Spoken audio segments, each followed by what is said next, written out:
next year would see the publication of Enter If You Dare, Scary Tales from the Haunted Mansion, written by Nicholas Stevens and illustrated by Sergio Martinez. This is an anthology of short stories, and it seems like it's Disney trying to do their own version of Goosebumps or Scary Stories to Tell in the Dark.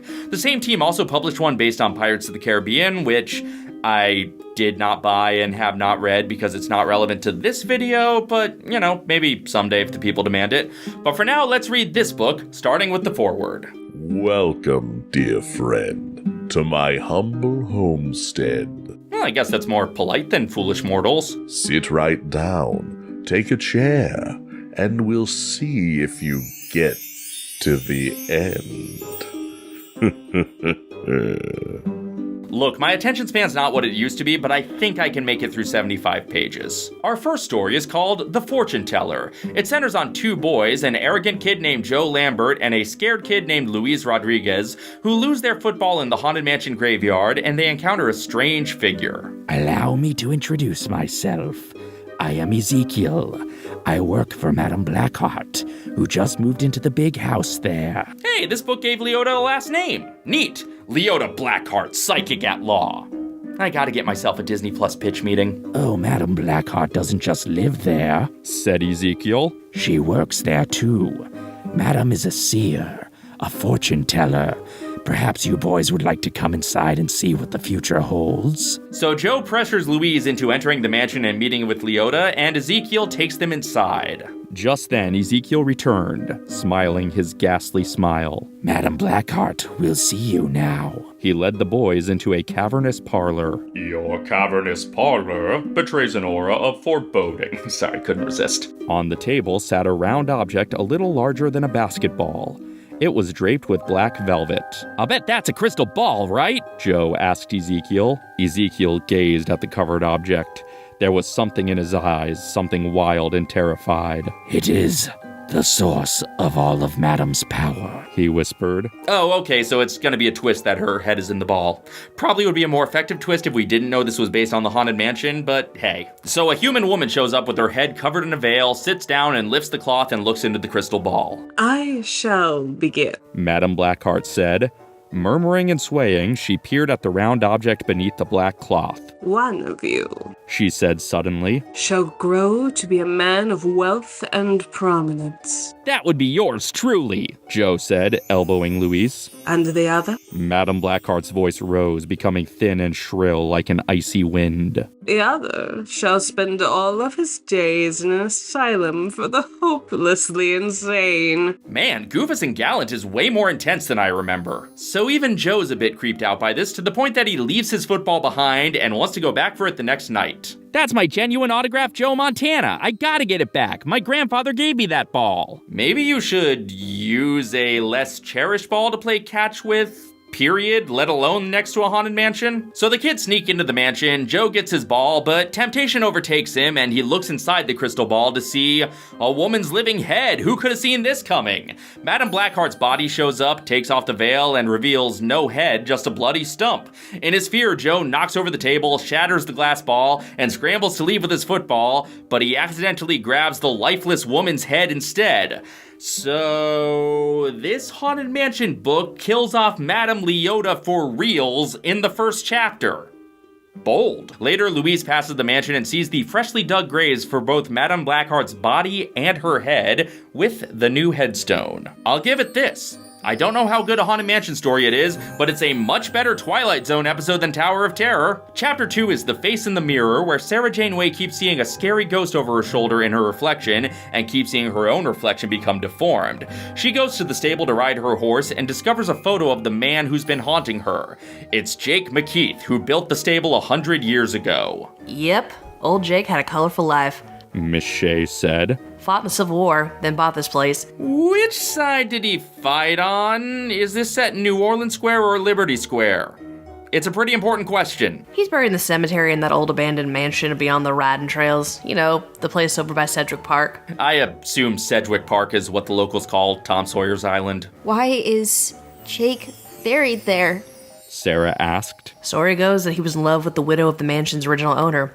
I guess she's the one who had him buried there. I like how we don't know if the widow was in love with him too. This could have been a pity bury. Anyway, Sarah goes riding, the horse gets spooked by a snake and runs wild. She sees Jake in a puddle reflection, but he's warning her, and she ducks just in time to not hit the branch that killed him 100 years ago. So it turns out Jake is an exceptionally helpful ghost. That's a more positive outcome than the first story. Next is Music to Their Ears, where Brandon Morell's older brothers try to bully him out of playing his clarinet, so he goes to play at the graveyard and he hears other musicians join in. He ends up playing a concert for skeletons, a skeleton dance if you will, and he's warned that he has to keep playing for the entire party or else he's doomed. There's no stopping. So clearly this is a warning against trying to make a career out of your artistic passion. You think it's going to be fun, but then you just have to keep doing it forever. Speaking of warnings, next is The Eyes Have It, where one of those predatory modeling agencies seems to be being run out of the mansion as a vain teen girl gets her photo taken and it ends up stealing her soul, I think? Yeah, this one had even less to do with the mansion as we know it than the other stories. But the final story is Late for the Wedding, which is the second of these stories to actually use specific mansion iconography because it's a possible backstory for the Beating Heart Bride. Basically, a cranky old man died, his daughter died years ago, he had forbidden her from marrying her love as long as he was alive, but now that he's not, her boyfriend, now an old man, digs her up and marries her with her heart still beating in her chest. So, I think it's sweet and romantic in a creepy way, but it could also just be creepy in a creepy way. It could just be skeleton fetish porn. Look, when I said I had the attention span for 75 pages, I was expecting those pages to have a lot more to do with the Haunted Mansion. Yeah, I just gotta be honest. If it wasn't for the first and the last story, I would not think this book had anything to do with the Disney Haunted Mansion. You could republish the other stories under a different title and I would not make the connection. Sure, some of the elements are evocative of memorable mansion characters, a ghost in the mirror, graveyard musicians, pictures, but they all feel like classic ghost tropes that just happen to be used by both the ride and this book.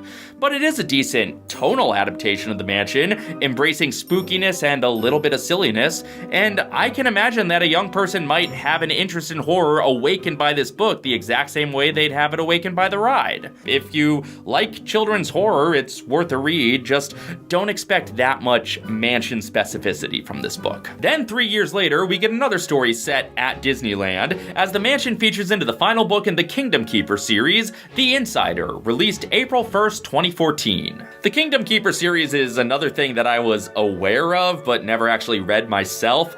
In fact, I've never read any Ridley Pearson. My only exposure to him was the times Dave Barry mentioned being friends with him in his columns, and I definitely do not have time to read all of the Kingdom Keeper series, but I'm told the mansion doesn't come into play until the final book, so time to listen to an audiobook of a series finale with no context. I always thought this place was haunted for real, Maybeck says. The two pass an antique vanity with an oval mirror. On the vanity, a pair of scissors glints in the light. There's an ivory-handled hairbrush, a box of face powder. Charlene approaches the vanity, touches the hairbrush. She pulls a strand of hair away. It's black. Save the estate sale shopping for another time. That would be Leota. Wouldn't Leota's hair be blue? In the Haunted Mansion, the story, Madame Leota was in love with Master Gracie. She killed Constance, his blonde bride, and stuck her in a trunk in the attic, hoping that with Constance gone, Master Gracie would love her instead. But it backfired. Gracie hanged himself. People think Leota died of old age and returned to haunt the mansion. So it sounds like in this world, the canon backstory of the mansion is not really any backstory we've encountered yet, but closest to the backstory in the Mystery of the Mansion comics. Leota is a spurned, jealous lover. Things would probably go easier for the Kingdom Keepers if the coloring book had been canon and she was just the lady of the house. What if ghost stories are real? Comes the voice from the dark. You clever girl. I know that voice, Charlene says in a hush. It's Madame Leota. I mean, it could also be Maleficent, except apparently you already killed Maleficent. I should probably read this whole series. An emaciated form with an ancient, withered face appears out of the dark. The deeply creased skin is sucked back over high cheekbones like fruit left too long in the sun. The eyes are the gray-blue of lake ice, the nose withered to a black hole beneath what appears to be a shriveled red chili pepper. The specter's cracked lips have been smeared with red grease paint, forming a hideous cavity absent of teeth, but occupied by a black tongue that ticks back and forth like a clock's pendulum. That's her. Charlene can barely speak. Really? Because I did not get that from this description. This is no Leota I know. With fingers like her former nose and a neck like a turkey's, Madame Leota is the single most hideous human, female or male, the two have ever seen. I don't get it. Why does Leota keep getting such unflattering depictions? Leota Toombs was an attractive woman, and Madame Leota is scary but not ugly. What's going on here? Wait, he didn't want to marry her? Maybeck says to Charlene. Go figure. Then later on, some guests are riding the mansion, and they see both in-ride Leota and this weird, scary, not Leota. A hideous Madame Leota approaches. Not at all the headless woman in the glass ball, but it's her. Somehow, there's no denying it. Then later, some mansion ghosts attack the Little Mermaid ride. I guess they're just really drawn to Omni-movers. Suddenly, the worker swivels his head and looks directly at her. He has no eyes, only empty sockets below a shelf of prominent bone. His nose continues to twitch, and he licks his lips. Story withdraws, realizing that she has just seen a ghost from the haunted mansion, an overtaker, a nuisance. The worker claws his way out of the cloud, but a bolt of blinding light strikes him, leaving only a wisp of black ash where the ghost stood. Story glances from the catwalk to the floor below. She sees a white-bearded man, his bare torso projecting up out of the blue sea of the set, the remainder of his body invisible below the sculpted waves. King Triton. And then later, the keepers sneak into the mansion after dark to look for clues, and they find one on the grandfather clock. It's quite clever, really. The clock is numbered for 13 hours, not 12. I might have missed the hieroglyph altogether, but I was intrigued by the clock only having one hand, and happened to look where the hand joins the mechanism. Jess dons her pair of glasses. On the metal stub that connects the clock's one hand to the mechanism behind the face is a tiny Osiris hieroglyph, no bigger than a collar button. 13, Jess says. As in the 13 pieces of Osiris. Yeah, and the hieroglyph to make sure that number is noticed. Anyway, I got the book on Kindle to Command F to see if Leota or mansion comes up anywhere further in the book, and it doesn't, and this book is long, so I am curious to check out this series someday, but I don't have time right now. I gotta move on to the next batch of Haunted Mansion comics. Then, starting on July 19th, 2016, and ending on July 16th, 2019, 4 books were published in a series entitled Tales from the Haunted Mansion. And yes, Tales from the Haunted Mansion is different than Enter If You Dare Scary Tales from the Haunted Mansion. These tales do not claim to be scary. But do you know what these tales are? From the Haunted Mansion, more so than these tales. Tales from the Haunted Mansion, Volumes 1 and 2. Transcribed by John Esposito, as told by mansion librarian Amicus Arcane. These books are transcribed by a mortal human writer named John Esposito because they were written by Amicus Arcane, librarian of the Haunted Mansion, who basically serves as the story's version of the Ghost Host. Welcome, foolish listener, to the illustrious library of... well, you know where you are. Allow me to introduce myself. I am your guide, Amicus Arcane, the sole librarian and entrusted keeper of 999 bone-chilling tales.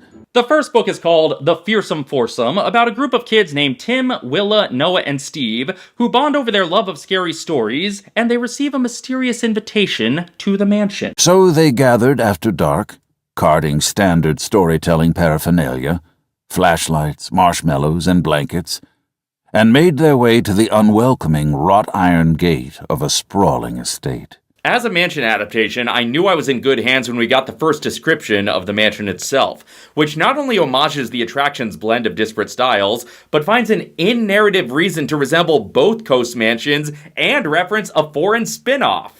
It was an imposing structure of a time and a place all its own, erected from brick and mortar and a touch of grand imagination. Its very design was a contradiction in styles. Turrets jutted into the clouds like a centuries-old Gothic, while stone columns adorned the entrance like something you'd see in an antebellum manor. What the fearsome foursome couldn't know was that the mansion looked whichever way they thought it should appear, as if it was some kind of phantom manor. Admittedly, some of the prose is a little overwritten, and that's coming from me. It's clearly going for like a Douglas Adams-y, the ships hung in the air much in the same way bricks don't sort of thing, and a lot of it works, but some of it is just a little overdone. Just a smidge. And then something utterly bizarre for a book called Adventures in Happyville took place. But for one called Tales from the Haunted Mansion, it was not so unusual at all. At the start, I thought for a second this book was going to be another characters move through the scenes of the ride in order, since the kids do go to the stretching room. Hey guys, I hate to break it to you. We're not going anywhere. There are no windows and no doors. Panic would have set in had Willa not been leaning against a false wall. Right on cue, it glided open to reveal a secret passageway. She couldn't resist embracing this magical moment. There's always my way. Had they remained a second longer, they would have witnessed a series of lightning flashes flickering from the dome, and then they would have seen the figure of a man hanging by a noose from the rafters. But they had already moved on, so they were spared.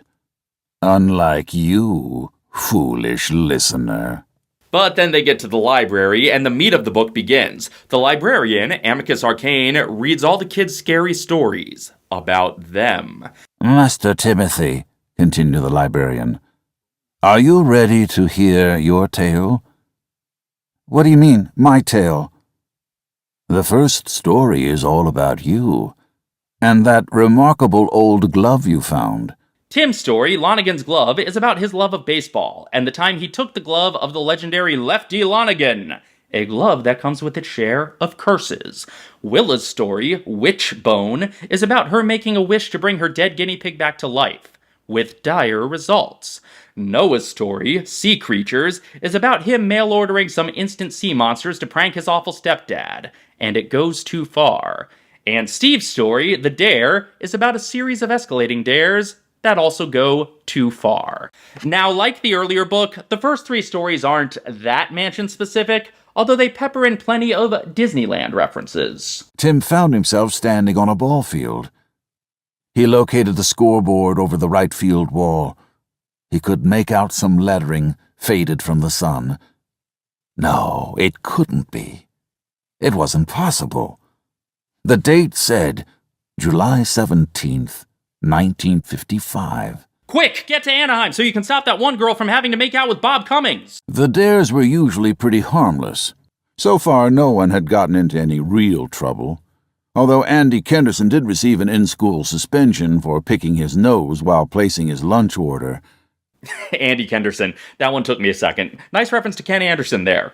There are lots of other characters named after Imagineers, so many in fact that I do not have time to cut them all together. He reached up to detach the safety bar that propped open the lid. Steve got to it first, the genial host. Don't pull down on the safety bar. I will lower it for you.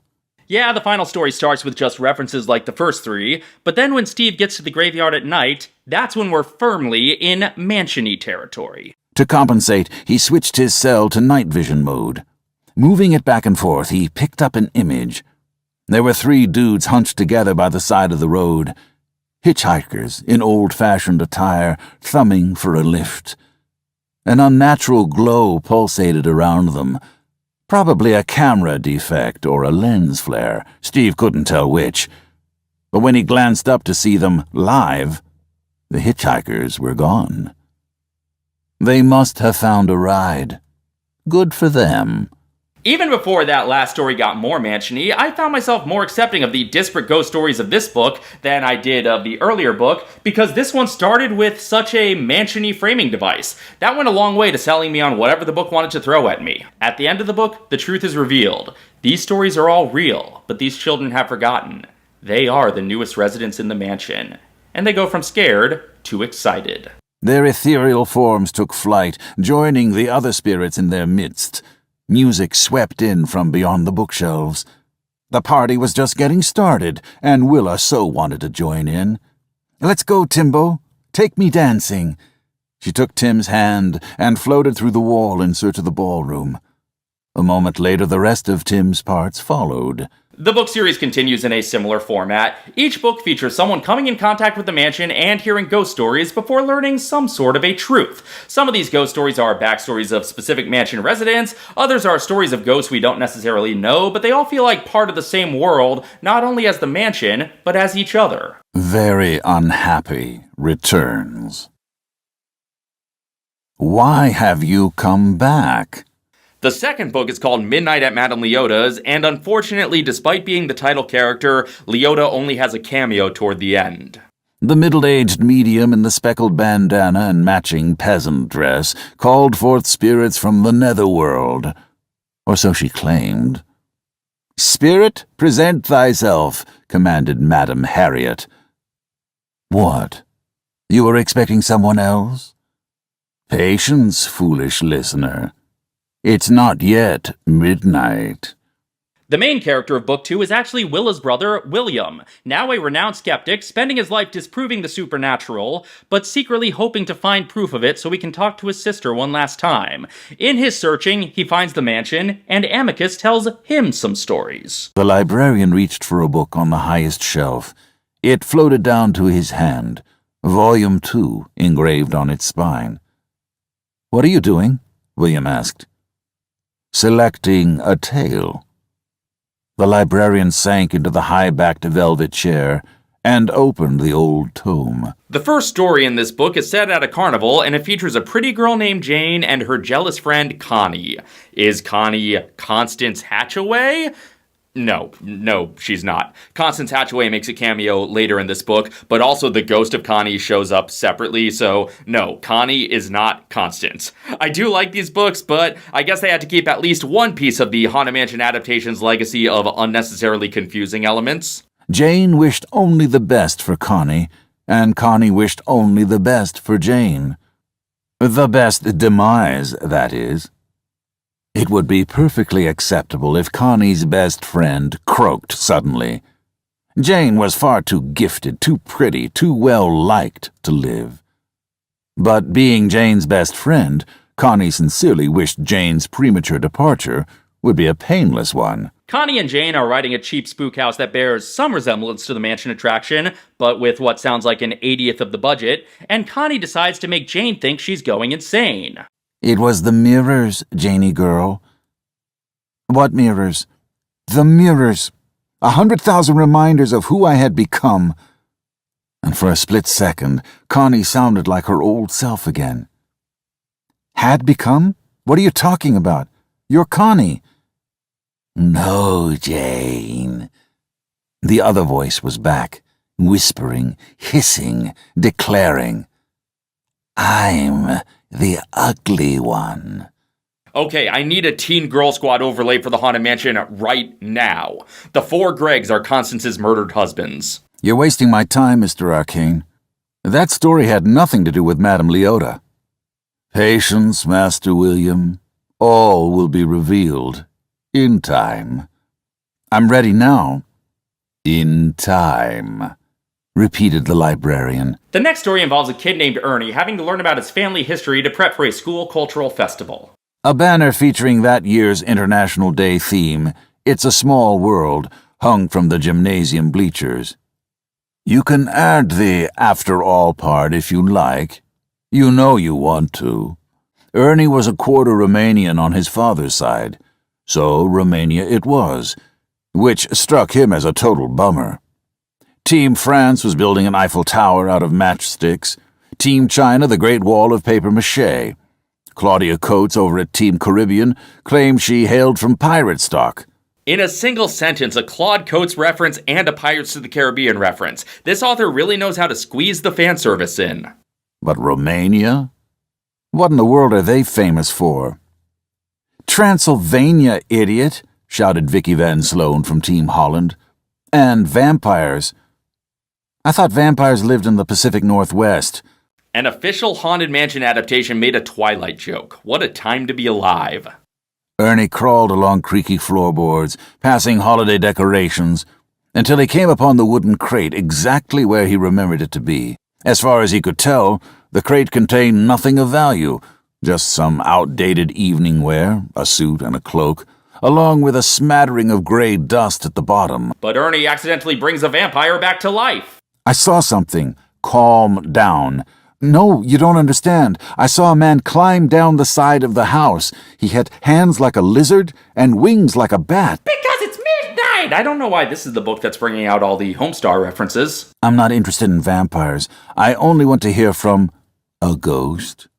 My sister. After the second story, Billy gets really impatient, so he just starts exploring the mansion himself. After running through the MC Escher room, he finds himself somewhere else. The door flew open, and William barreled through, stumbling headfirst over a stack of metal canisters. Right away, he knew what they were. Old movie reels. He had somehow found his way into the mansion's projection booth. Didn't see that on the tour, did you? Well, no, but I assumed the Leota, Constance, and singing bust effects had to come from somewhere. The projector came to life, its take-up reel stubbornly pulling the film through its rusted gears. Arcane, I don't have time to watch a... The librarian pressed a bony finger to his lips. Shh! Don't spoil it for the audience. The next story is about a movie theater that gets foreclosed on by an evil banker, leaving its owner, Uncle Rory, to die of a broken heart. Just so much Naboo blood running through these stories. The day Uncle Rory died was the second worst day of Mark's life. The day Uncle Rory came back from the dead was the worst. But Rory's nephew Mark inherits the storage space full of old movies. Haunted old movies full of the ghosts of Hollywood's past. And those ghosts have their revenge on the evil banker. Trevelyan's disembodied head turned and handed it to a ghostly figure that had emerged from a mausoleum. The strange apparition held a cane and wore a top hat and a cloak with a high-pointed collar. He took the banker's head and placed it into a large container. A hat box, if you will. And once again, hold for studio audience applause. He stopped and slowly turned to look directly into the camera, directly at Mark. The audience demands a proper ending, he said. After that story, Billy leaves the projection room and finally makes his way to the attic, where he comes face to face with Constance, who again is not Connie. Excuse me, can you tell me about Madame Leota? The bride spun around, her feet never touching the floor. Leota is dead, she hissed, floating toward William, her face obstructed by a veil. I'm the one you want. So many of these stories just can't get past the idea of the bride versus Leota. Whatever happened to strong women supporting each other? William closed his eyes, the dutiful suitor, as the axe went up. But as he awaited the final blow, a child's hand took hold of his, and William felt himself being whisked out of the attic. But Billy is rescued from Constance by a ghost girl named Camille. And the final story is hers. All right, let's go. What's her story? I thought you'd never ask. Basically, she was a mute girl in an abusive situation, and she gets stuck in a cellar, and, I don't want to get into the gross details, but the chapter is called The Roaches. Camille, where is she? Why do you care? She's merely a character in a story. Isn't that right, Master William? Finally, after all those stories, Billy gets his audience with Madame Leota. A large crystal ball filled with mist was floating above a table. He approached and, for the first time, did not question what he saw. Madame Leota. The mist inside the ball dissipated, forming a rim of wild blue hair. Then a face appeared, the visage of a handsome lady, surrounded by a phosphorescent glow. Finally, a book with a flattering depiction of Leota. Was that so hard? I seek forgiveness. His voice cracked, and she could barely hear him say, "It's my fault. She's dead." Madame Leota's face turned red. "Explain yourself." William's eyes grew heavy. "It had to do with a pet, a guinea pig. You see, Chubbs was mine, and then he was hers, and... You're not going to believe this next part. I'm a floating head. Try me." And a self-aware Leota. It may just be a cameo here, but it's a very respectful cameo. "I require something personal." He withdrew the item from his pocket, a bracelet with 4 charms representing each of his sister's pets, a rabbit, a parrot, a goldfish, and a guinea pig. So Leota conducts her seance, and Willa does not appear, but Noah and Steve do, and Leota makes them escort Billy to the ballroom, where he finally gets his audience with his sister. "You never said goodbye," he added, as he placed it on her wrist. "Most people never do." William bowed his head in shame. Billy apologizes because he felt responsible for Willa's death, but Willa absolves him of any guilt, and tells him that he has to go live his life and move on. They have a very touching goodbye. It's a very sweet story. Once again, I'm getting emotional about original characters in a Haunted Mansion story. For William Gaines, the world was once again filled with the unexplainable, the unimaginable, the magical. The individual stories in this one were all pretty good, with, varying levels of mansion connectivity, but the framing device was a beautiful meditation on grief and closure. This series is, good. Still here, foolish listener? Congratulations to you and 1,000 curses to us. Book 3, Grim Grinning Ghosts, follows a new gang of characters, a tough guy just out of the joint who joins some old colleagues to make a delivery to the mansion, where Amicus tells them the stories behind the items they're delivering. Enter freely. Pass through our spiked gates.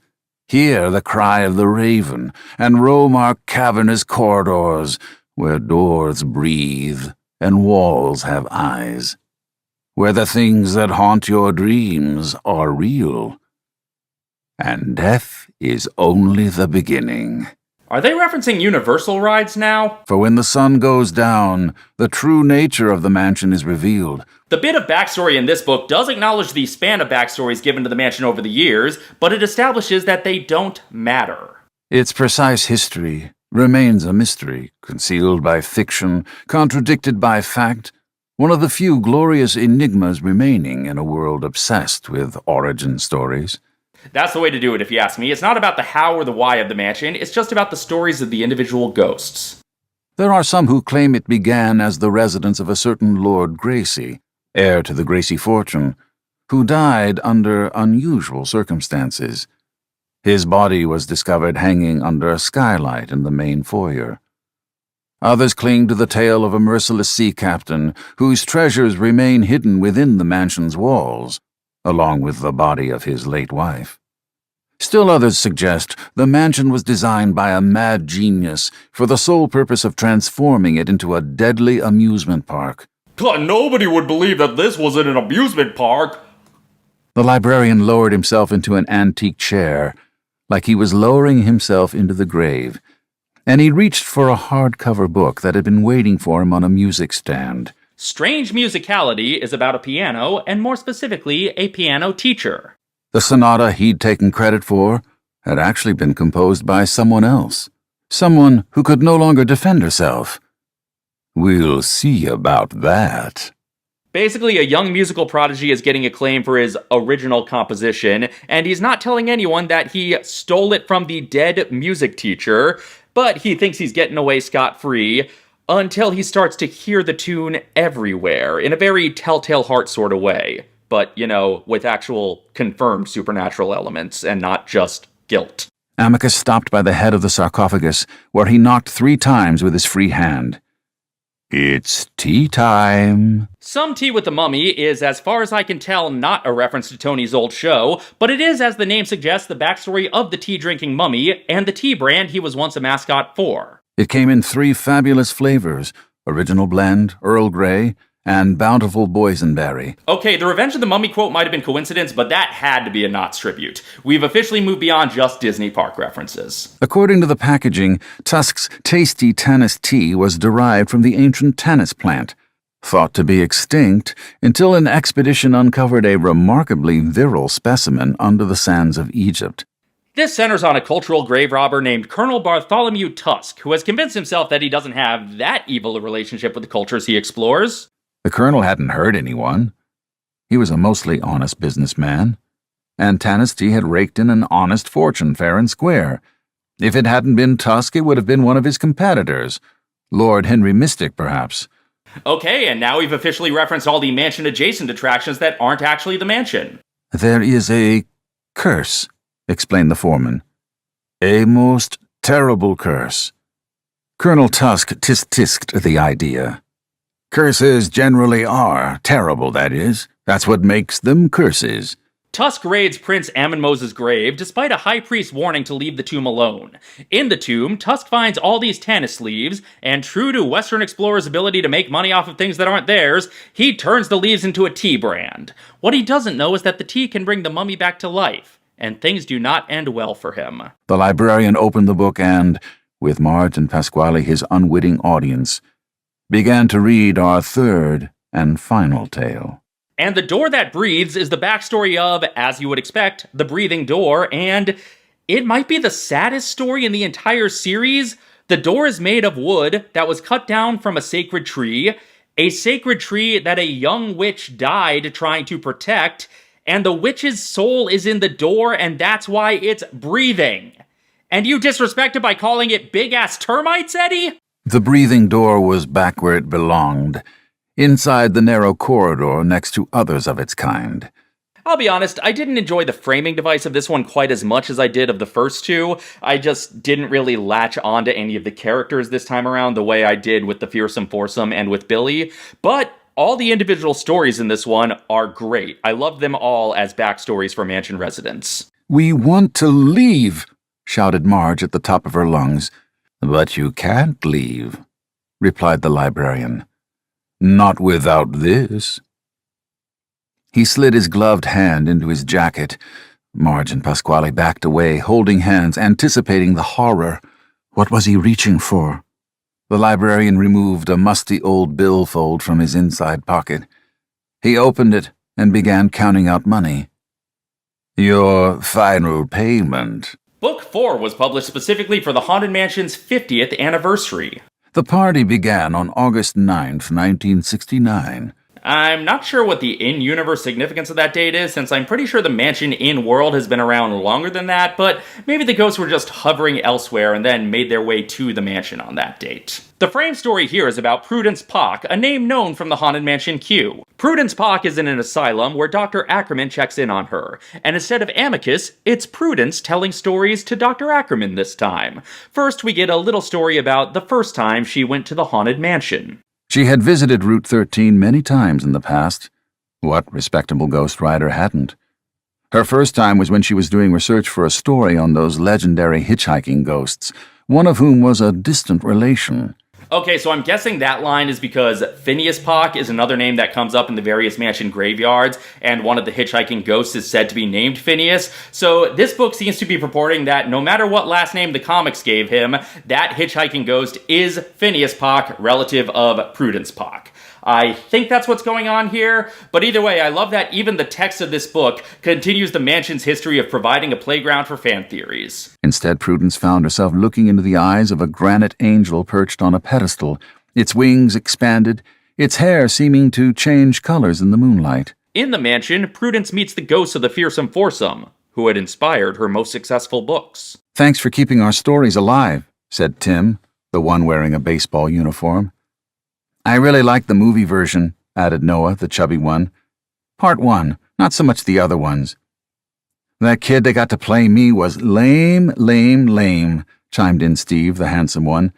"And whose dumb idea was it to make Willa a boy?" Well, I guess that's the only legitimate time that gender-swapping someone in a horror comedy actually did ruin someone's childhood. Those happy haunts she'd heard about, the hitchhikers and the mummies and the brides with hatchets, they had all materialized. And just so we're clear, The haunts are mostly happy because you're not. Yes, that's it. The sense of humor of the Haunted Mansion is that it is making fun of us, the living. It's not about Eddie Murphy making fun of the mansion. It should be about the mansion making fun of Eddie Murphy. Their talk was intruded on by a long, labored moan, a dispirited plea of gloom. Cherry! Would you like to hear his tale, Doctor? So Prudence continues to tell Dr. Ackerman stories about the other residents of the asylum. The first story is called Class Brain, and it's about a young girl who was tasked with bringing a friend's dead brother back to life. A young girl named Shelley. Get it? This is another really sad one. Fueled by blind hatred, the mob began to chant, "Destroy! Destroy! Destroy!" But the creature was not destroyed, and the mob stopped chanting when they heard the screeching tires, followed by a thud. Dr. Ackerman is skeptical about the story until he sees the reanimated creature with his own eyes in another room. So he returns to Prudence to hear the next story, A Pirate's Death for Me. Yeah, this one's got all the Pirates references. Visitors came to Displeasure Island for the pretty views and fine dining, but mostly they came to see the lighthouse, because it was extraordinary. This one's about a greedy kid who finds the secret of Captain Gore's treasure. As far as I know, no connection to Master Gracie this time. But he finds Captain Gore's treasure because of some ghosts, and he sacrifices his friends for the treasure like the twerp he is. They saw the old man's true self. That is, the true self he had corroded into. The lighthouse keeper was half skeleton, half rotted flesh. He wore tattered pirate clothes that hung from his shoulders like shredded rags. JC and Niles were too petrified to move. Yes, one of the friends is named Niles, and it's taking everything in me not to make yet another Frasier joke here. He dropped the lid, no longer interested in gold, and spun around to leave. The small shaft of light from the entrance abruptly disappeared. To his horror, the cave had once again been sealed. No way in, no way out. Or, if you prefer, no windows and no doors. So the poor innocent friends die, but also the twerp gets his comeuppance, so, mixed level of happy ending. Immediately following the tale, Dr. Ackerman excused himself from room 4, saying he had an errand to run. So at this point, Dr. Ackerman wants to see the mansion for himself, so he makes his way to the cemetery, where he's distracted by the headstones. Forgetting where he was, Dr. Ackerman laughed. He laughed because death suddenly seemed less serious. The amusing epitaphs made the inevitable less foreboding, at least momentarily. It's great. It's such a great distillation of what works with the mansion's blending of tones. We go back and forth between the silly and the scary, and each tone leaves you unprepared for the shift to the next tone, making the next tone hit harder. These books really understand the mansion. But then he finds the headstones of the subjects of Prudence's stories, and the headstone of Prudence herself. So Dr. Ackerman returns to hear Prudence's final story, Writer's Block. It's her own story, one that Dr. Ackerman doesn't remember being part of. The story of how, as her biggest fan, he lured her to a chilling challenge. Where are we, Doctor? In the catacombs below my home. The tour starts here. A Vincent Price narration would be most apropos, wouldn't you agree? I mean, maybe if your home was in Paris. The Pit and the Pendulum, exclaimed her tour guide, Dr. Ackerman. I had Poe's ingenious device meticulously recreated down to the most minute detail. And for the first time that evening, Prudence decided that her host was insane. We here at the mansion refer to that as a slow learner. Seeing as they're both such big Poe fans as well, Dr. Ackerman puts Prudence in front of Poe's desk and then Cask of Amontillado her in. She stepped over and gave the bars a tug. The door was locked, and Dr. Ackerman, peering in from the outer corridor, didn't seem to be joking. So Dr. Ackerman kills Prudence, but then when he digs her out, he finds her creepy smiling corpse and realizes that even in death, she's still writing Memento Mori over and over, and that drives him to madness. Yeah, it's one of those stories where the doctor was actually the mad one the whole time. You probably saw that coming, but, it's fun. For 4 glorious years, Doctor, I've been visiting you inside this padded room, repeating the tale of your crimes, watching the sanity drain from your eyes, night after night after night.